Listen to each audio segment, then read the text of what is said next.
Bonjour à tous, on se retrouve pour une nouvelle partie cette fois, on va voir la partie en entier avec une combinaison à la fin. La partie va être assez rapide, hein, curieusement. C'est une partie très récente, hein, qui s'est jouée il y a une quinzaine de jours entre deux des meilleurs joueurs du monde, hein, Anand qui est l'ancien champion du monde, juste avant Magnus Carlsen, et Mamediarov qui est l'un des tout meilleurs joueurs du monde, donc ils ont à peu près 2750 tous les deux. Et Anand a les blancs et il va jouer E4, E5, cavalier F3, cavalier F6. Donc une Petrov, la défense Petrov qui est très à la mode, qui est très, bah, très annulante, on va dire, hein. C'est quand même une variante symétrique où les noirs ne cherchent pas forcément le contre-jeu, mais cherchent simplement à obtenir une position égale. Et c'est pas facile d'ailleurs d'obtenir quelque chose avec les blancs. Il y a eu pas mal de choses qui ont été essayées. Cavalier prend, c'est normal. Le cavalier qui revient, cavalier prend E4. Ici, peut-être le coup le plus agressif, hein, contre le coup cavalier prend E4, donc ça c'est la suite logique, c'est le coup cavalier C3, dans l'idée après l'échange de prendre du pion D et de sortir le fou en F4 ou en E3 d'ailleurs pour pouvoir faire le grand roc et créer une attaque après sur le roi. Ce serait des rocs opposés. C'est une variante qui se joue aussi beaucoup. Bien sûr aussi le coup principal dans cette position, c'est le coup D4, hein, pour simplement prendre de l'espace. Il existe d'autres coups et là Anand va choisir encore un autre coup, un peu curieux d'ailleurs, hein, le fou qui vient en D3 pour attaquer le cavalier. Il n'a pas l'air très bien placé puisqu'il va bloquer son pion et donc le développement du fou, mais ça lui permettra de rapidement déjà chasser le cavalier et puis le fou reviendra très vite pour le libérer. Et bien sûr le pion qui avance, le cavalier qui revient, petit roc, et la tour qui vient en 1, voilà, pour tout de suite ramener le fou, c'est ce que je disais. Mais voilà, on obtient une position assez équilibrée. Alors, la position, la structure de pion est symétrique, donc on peut dire que il n'y a pas tellement d'options possibles pour les blancs. Pas beaucoup de leviers. Après, il y a peut-être un petit avantage de développement avec la tour qui est déjà placée sur la colonne ouverte et cette case accessible pour le cavalier, case intéressante pour le cavalier. Voyons la suite, tour 8, il décide de faire C4, donc voilà, c'est le seul levier possible afin d'échanger un pion et libérer du jeu et de l'espace pour les pièces blanches. Fou G4, clouage du cavalier pour faire une pression principalement sur ce pion en D4, hein, puisque le cavalier est le défenseur principal et quand la dame va reprendre, c'est aussi, il y a deux défenseurs en fait sur le pion. Après le pion D4, il faudrait encore pouvoir l'attaquer, c'est ce qui va arriver. Cavalier C3, cavalier C6, voilà, tout de suite on voit la pression du cavalier sur le pion en D4 ici, hein, et du coup il est menacé plutôt, hein, ce pion. Alors les blancs prennent le pion en D5, cavalier prend H3. Dans l'idée, si le fou prend en F3, on reprend avec la dame, on attaque le cavalier, du coup les noirs n'ont pas le temps de prendre le pion, et si les noirs prennent ce cavalier ici, les blancs reprennent le cavalier en défendant le pion. Donc ici, les noirs n'ont pas forcément intérêt à prendre, hein, le cavalier. Ils conservent le clouage sur ce cavalier en F3, A3, donc bon, pour probablement sortir la dame, sortir le fou. Bon, c'est un coup qui simplement empêche le coup soit le coup de cavalier, soit le coup de fou en B4. Ça permet peut-être de sortir la dame en D3 pour éviter du coup qu'un cavalier ne vienne l'attaquer, hein, avec cavalier B4 évidemment. Donc c'est un coup, on va dire, prophylactique. Peut-être par la suite on veut aussi avancer le pion en B4 après l'échange de cavaliers, effectivement.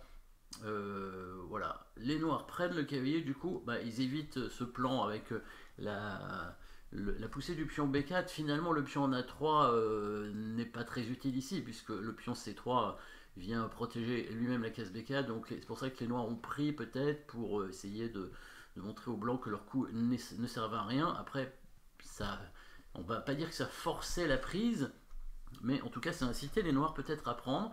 Du coup ça rétablit un petit peu la structure de pion, hein, pour les blancs, puisque maintenant leur pion D4 n'est plus isolé. Alors ils ont quand même un pion isolé ici en A3, mais il est un petit peu moins faible puisqu'il est sur une colonne fermée, évidemment. Donc ici, petit avantage d'espace pour les blancs, peut-être une meilleure structure de pion encore pour les noirs, voyons.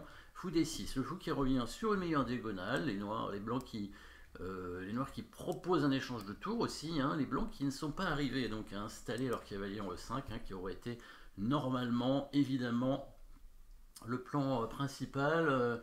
Donc les noirs ont réussi à empêcher ça. Fou E3, les blancs ne veulent pas échanger les tours.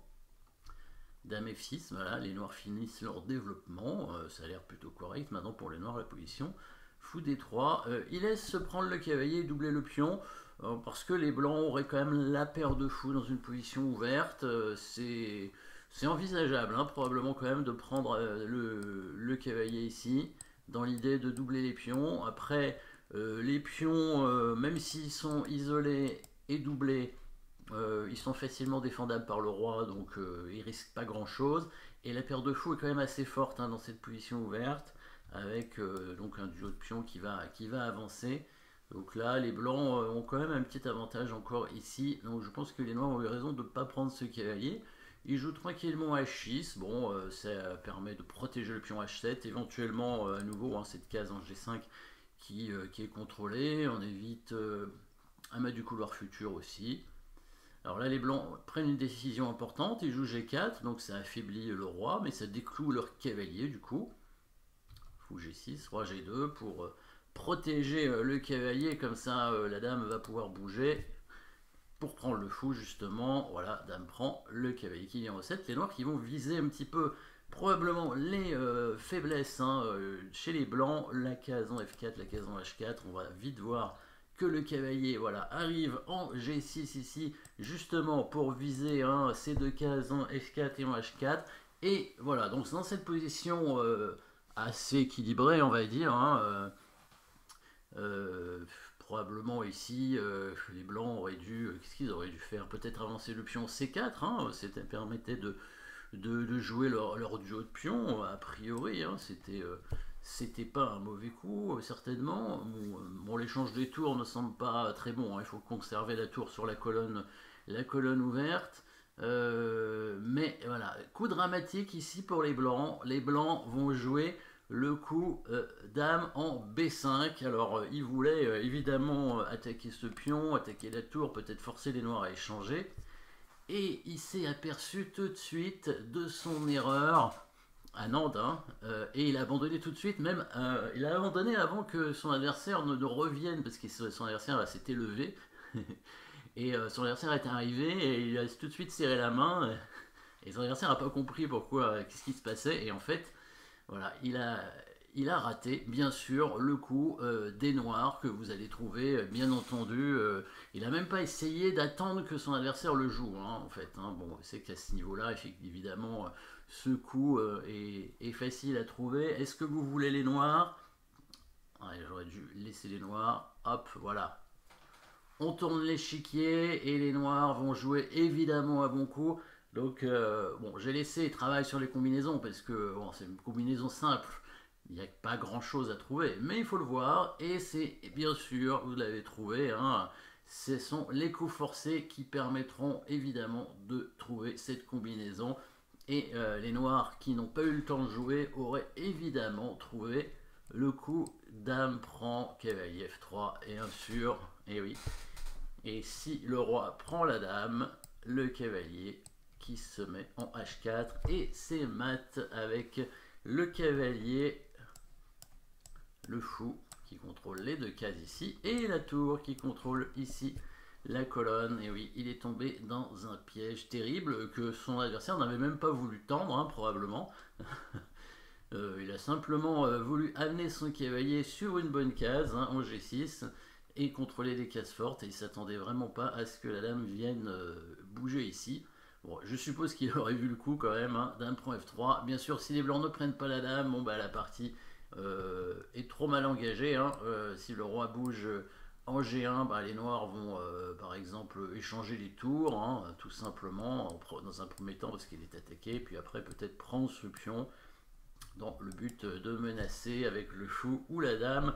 Venir sur cette case, il y a aussi la possibilité d'amener le cavalier en H4, hein, pour menacer mat en G2 ou en F3. Voilà, avec une pièce d'avance en plus. pour les noirs. Donc la position est bien sûr complètement gagnante. Partie, ça arrive, hein, ça arrive, même au meilleur. Partie Anand Mamediarov du tournoi en Norvège dernièrement que Magnus Carlsen a gagné. Merci d'avoir suivi cette petite partie et à très bientôt.